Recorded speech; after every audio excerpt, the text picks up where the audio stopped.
Russian forces continue their offensive operations throughout Minrad and Pokrovsk, where they are storming the settlements, the small towns on the western flank of Minrad, attacking the north from Rodynske, and attacking the Ukrainian group of forces operating within Rodynske, where they are clearing the final positions of their forces in the area. Russians also continue offensive operations to the north on Dachas, just outside of Pokrovsk, on the eastern flank of Reshine. At the same time, the Russian forces were also detected to have advanced further within Novopavlivka and closed the pocket of operationally encircled forces of the Ukrainians north of Dashne. In return, the Ukrainians managed to recapture some positions to the northwest of Shakhove and to the southeast of the town. Starting out within Pokrovsk, the Russians managed to gain control over additional parts in the northeastern outskirts of Pokrovsk, but they've also managed to clear much of the apartment complex area in the northeastern outskirts. The Ukrainians no longer have an organized defense, and the final buildings are being cleared by the Russian forces before they gain full control of it. At the same time, they're expanding the offensive operations to the eastern direction towards Rivne, where they are storming it from the north and from the west. The Russians are here attempting to gain a foothold, gain control over the fortifications, and move into Svitli as well, to push into Minrad from the western direction, and to further cut off and expand the control they have over the flanks near Minrad. The objective of the Russians is to widen the road from which Ukrainian forces are withdrawing from Minrad, to increase the areas where direct fire can be unleashed upon the Ukrainian forces during a withdrawal. The Russian forces are not standing at the edges where they are looking and waiting for Ukrainian forces to simply walk through, but instead they are operating within the first lines and trenches on the flanks, where whenever Ukrainian soldiers are detected, they establish an ambush or they launch drones to strike those forces. The Ukrainians are mainly withdrawing with small groups of just a few people in the single digits, where they are withdrawing bit by bit, attempting to make it out of the city with as many as possible, but in small groups. This is a very difficult process for the Ukrainians, and at the same time their positions are being weakened in Minrad as the Russians are storming the city from the east and the north. In the direction of Rodynske, the Russians never closed their pocket of the Ukrainian forces, but left the exit open and are now combing the remaining buildings where the Ukrainian forces are operating within. But again, the Ukrainian forces here as well have lost their organized defense and are being pushed out. Who can be pushed out, the rest are being encircled within it and are being destroyed one by one. In the southeast of Pokrovsk, the Russians have also cleared the buildings here and continues fighting over the final remaining ones. They're going through the basements and the buildings to clear whatever forces of the Ukrainians are present within it. In the northern parts, the same again. The Ukrainians have lost any organized resistance within the northern and eastern parts of the city, and the only organized defense they have left is the northwestern Dacha areas on the outskirts of the city. The fortifications here are mainly centered around the northern direction, not the southern direction. That means a push by the Russians to the northern Dacha area will not be facing much resistance from the Ukrainians. Instead, we will be seeing more advances by the Russians towards the outskirts of the city before attacking these fortifications, gaining control over which will allow them to attack in the direction of Reshine from the Rodynske direction without facing resistance from the Ukrainian fortifications, again facing the northern direction.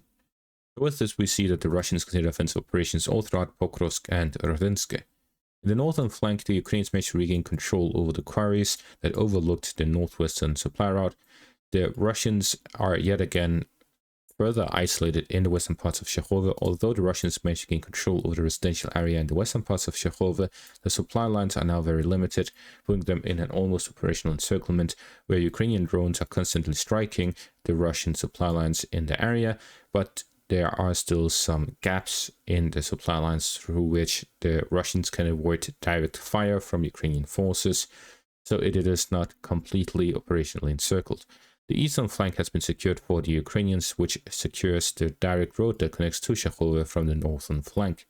So with this, the Russians are threatening the western supply lines, but the eastern supply lines have been secured by the Ukrainians, which means that they can send more forces down towards Volodymyrivka for the offensive operations down there.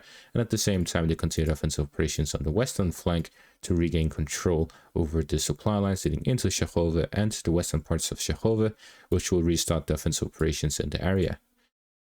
So we're seeing that the Russians continue offensive operations within the Pokrovsk and Minrat areas, which are the primary areas, as well as Rodynske, while the Ukrainians continue their attacks on the northern flank to regain control over the entire section of the front line and the bridgehead the Russians have across the river line. To the southwest of Pokrovsk, the Russians have managed to gain control over the operationally encircled forces of the Ukrainians north of Dashne, completely securing the northern flank, which allows them to have a solid supply line towards Dashne and up towards Novopavlivka, where the Russians have expanded their zone of control within the town itself.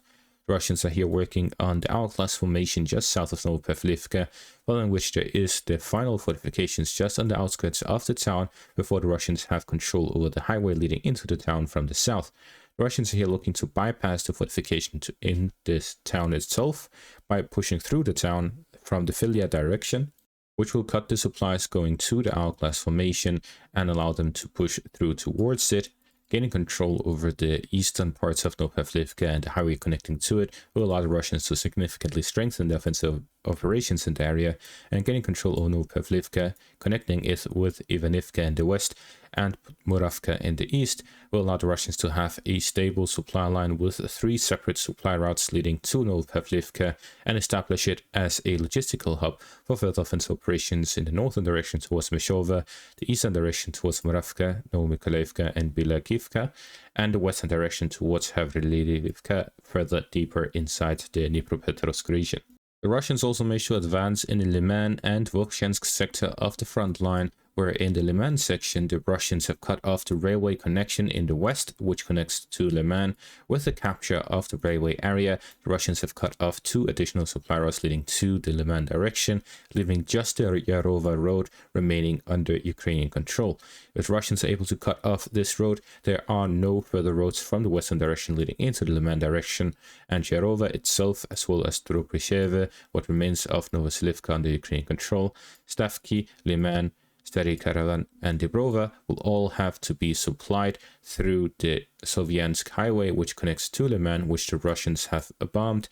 Other than that, pontoon bridges can be created from the river line in the direction of Yarova in the west, all the way to Ozerne in the east, as well as the Siversk highway, which can resupply the forces. But again, the Russian forces have cut off the eastern highway near Leman, which cuts off the connection there. A capture of Drobyshevo will cut off the road connecting from the Slovyansk direction to the northern direction as well. Therefore, the situation has become very complicated for the logistics of the Ukrainians everywhere north of the Sersko-Donetsk river line and east of the Usk river line here in the Leman sector, as the siege of Leman continues. At the same time, the Ukrainians are attempting counterattacks in the northeastern parts of the city, where they're looking to kick the Russians back out of the city, so positional fighting is taking place in the residential area.